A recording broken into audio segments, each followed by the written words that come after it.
Sunday School. Thanks for joining me again this week. Like always, we have 3 ways to worship. We have our YouTube service, our 8 a.m. Communion on the Lot service, and our 9:30 Sanctuary service. We are holding in-person Sunday School for the children. You may bring them any week you choose. You do not have to sign up ahead of time. We have plenty of space in the social room to space out. Each family gets their own table. It starts promptly at 9 o'clock and it goes till 9:30. Parents, you are welcome to stay if you'd like, but you do not have to stay. Vacation Bible School is coming up soon. It's going to be June before we know it. Vacation Bible School theme is Bolt, totally 80s.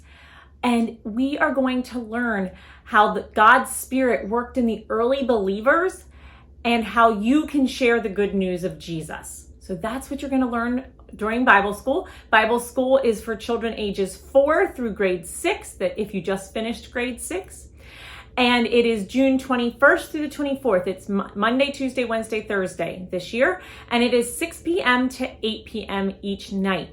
I do ask that you register soon. So I want all registrations in by June 1st so that we can plan accordingly for any COVID guidelines we need to follow.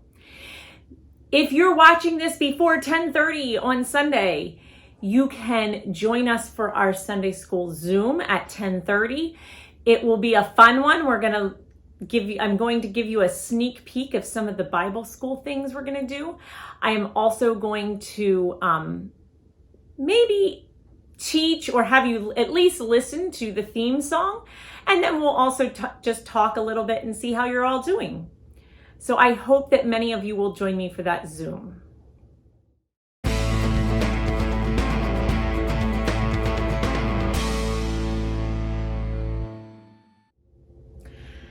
Have any of you ever heard the saying, seeing is believing? What do you think that means?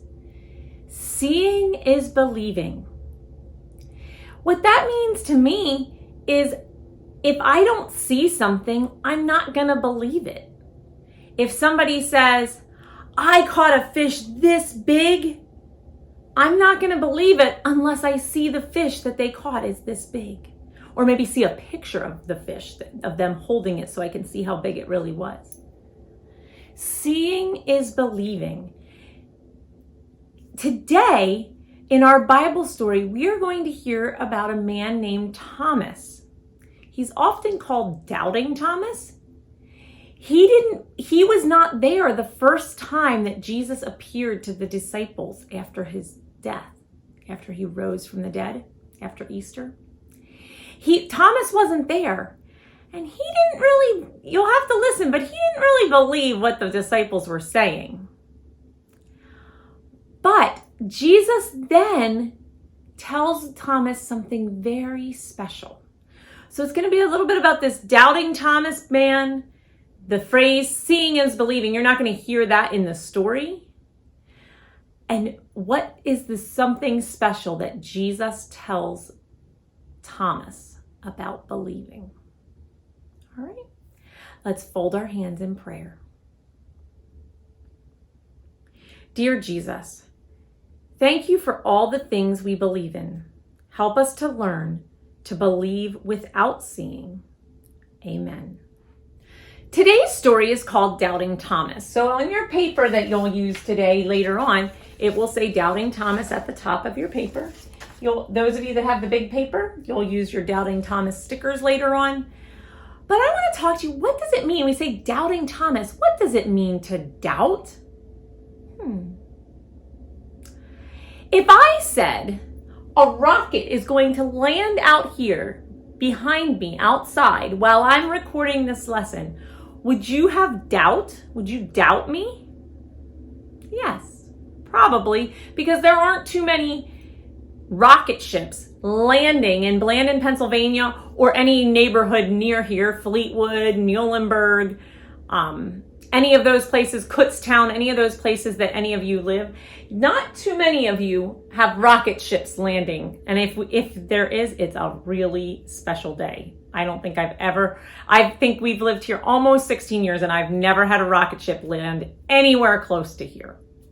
So you would doubt me. You wouldn't believe it. It's not believable.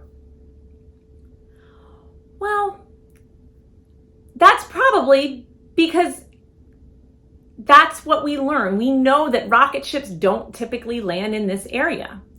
Today, I want you to listen for the doubt that Thomas has in the story. Today's story is in the book of John. It's the 20th chapter in the book of John. It was actually last week's gospel lesson, if you watched church. So remember the big numbers? Let's go this way.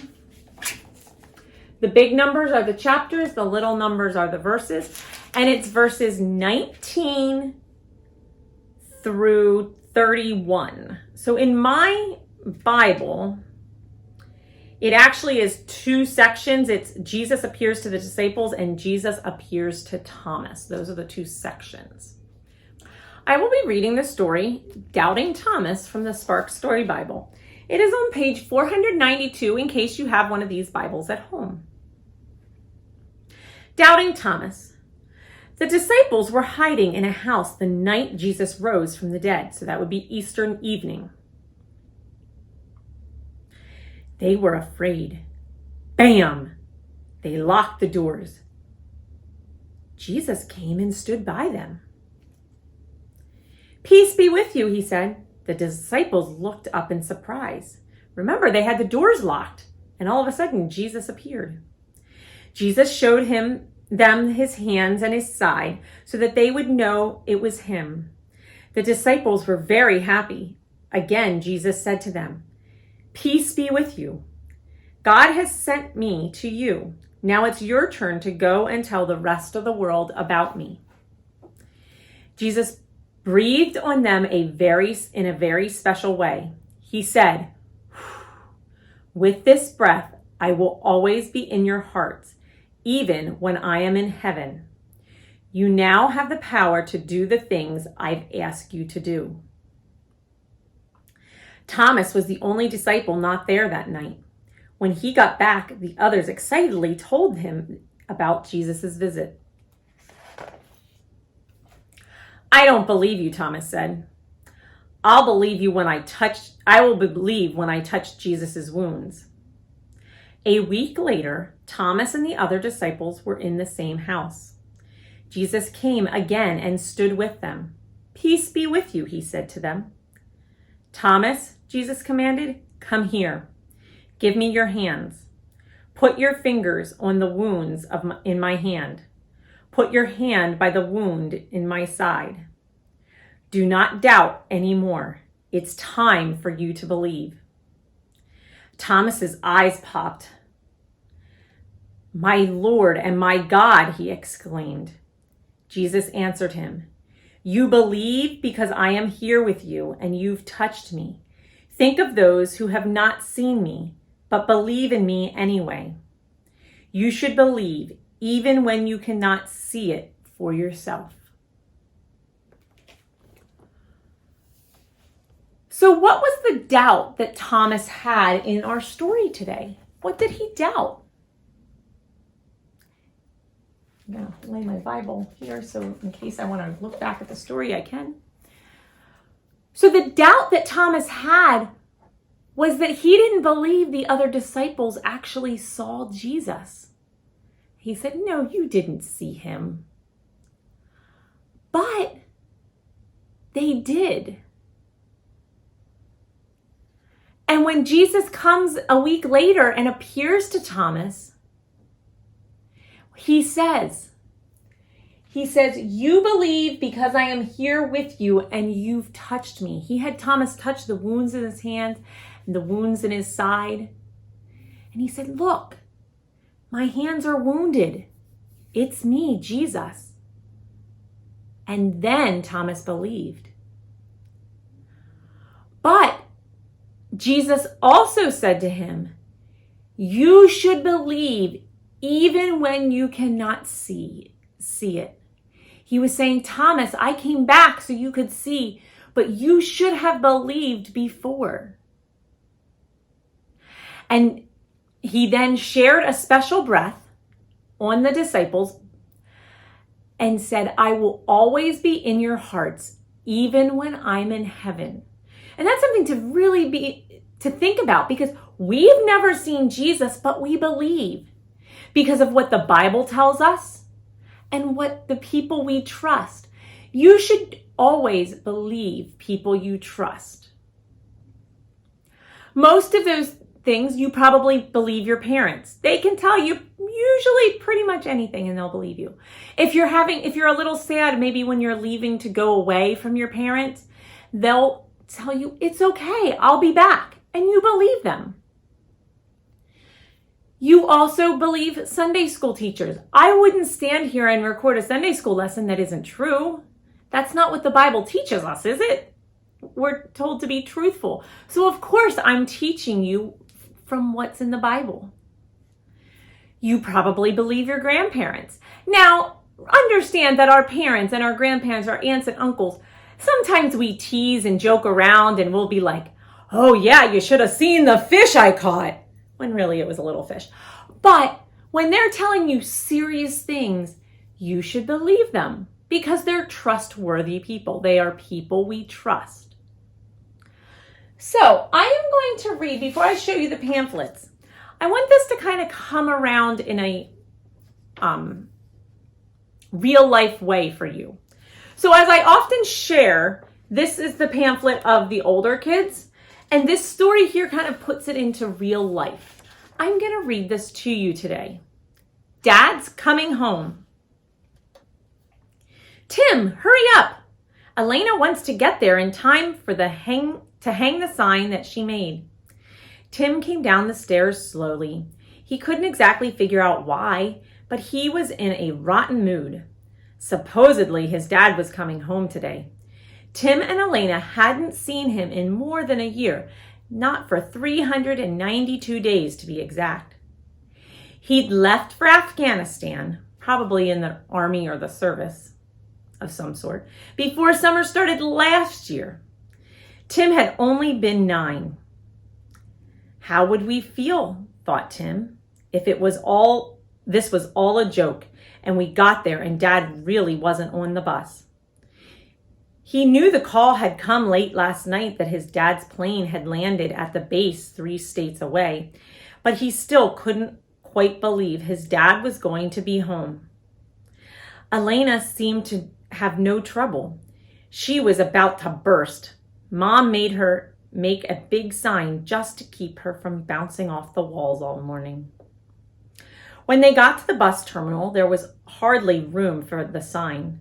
Tons of people were there and everyone had a sign and everyone was as excited as Elena.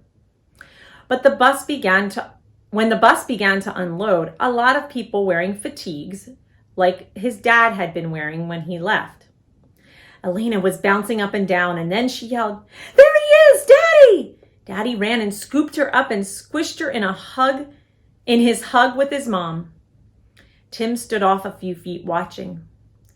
It still didn't seem quite real. It looked like Dad, except he looked a little different too. Then Dad was beside him. "Hey, bud," he said as he scooped Tim up too. Tim was pretty big, but his dad was awfully strong, and once he felt his arms, he knew right away that it was real. "Dad, you're back." So this story shows us how even there, like his mom said that his dad was coming home from, I will say, the army, from being gone a long time. And his dad was coming back. And it wasn't until he felt his dad's arms, even when he saw him, he was a little like, is that really him? And sometimes I know I get like that. You don't want to like believe something's going to happen until it really happens. It's hard to believe without seeing and feeling and touching something. But we need to trust, and that's where trust comes in. So today I'm going to continue with this pamphlet since I already read from it. It has the I wonder statements, the story if you'd like to read that again. You can decode some words and phrases here about doubting Thomas. We have our fun facts. We have a map that can show some of the areas that we've talked about and ways we can say the word believe in different languages. And then we have our faith on the go.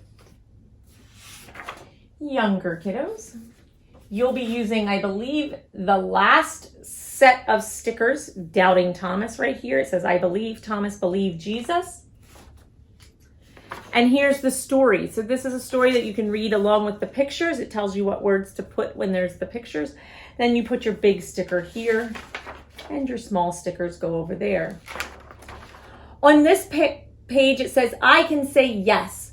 Just like the disciples, when it said, Jesus breathed on his disciples in a very special way. He said, with this breath, I will always be in your hearts, even when I am not in heaven. You now have the power to do things I've asked you to do. And that idea of a breath, which right now with COVID, we can't really go breathing on people. That wouldn't be safe. But that idea reminds me of a storybook and something my daughter Katie and I still do. When Katie was 5 and was headed off to kindergarten, well, and every year we read the story, The Kissing Hand. It's about I believe it's a raccoon that goes off to kindergarten and they kiss the little baby cat, raccoon doesn't really want to go to school. So they kiss the hands of the raccoon. And later in the day, if he's feeling lonely, he can put a kiss on his cheek and feel his mom's kiss. It's a great book if you haven't read it. But my daughter Katie, when she was in kindergarten, first grade, beginning of elementary school, she wasn't a real fan of going to school. She wanted to stay home with me all day, which wasn't what we had planned for our family. She was going to school and that's where she needed to go. So there were many days, there were a lot of tears, she'd cry, but I'd always kiss her hands so that she knew that I was still with her, even though I wasn't with her exactly. And that's sort of the same way as this breath. You can think about it that way if you are familiar with that story, that she believed me that my love would still be with her, even if I wasn't right beside her in class.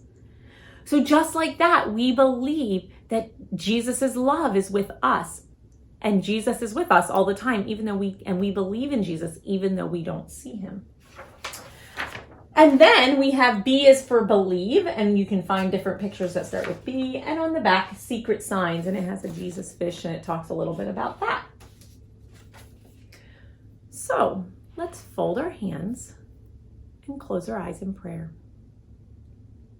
Dear God, thank you for helping us understand that we can believe without seeing through the story of Doubting Thomas. Help us to always believe in you and follow your path, even though we can't see you. Amen. Thank you for joining me. And like I said, if it's not 10:30 yet on Sunday morning, please join me for the Zoom call and learn more about Bible school, and we can start learning the music. Have a great week, everyone.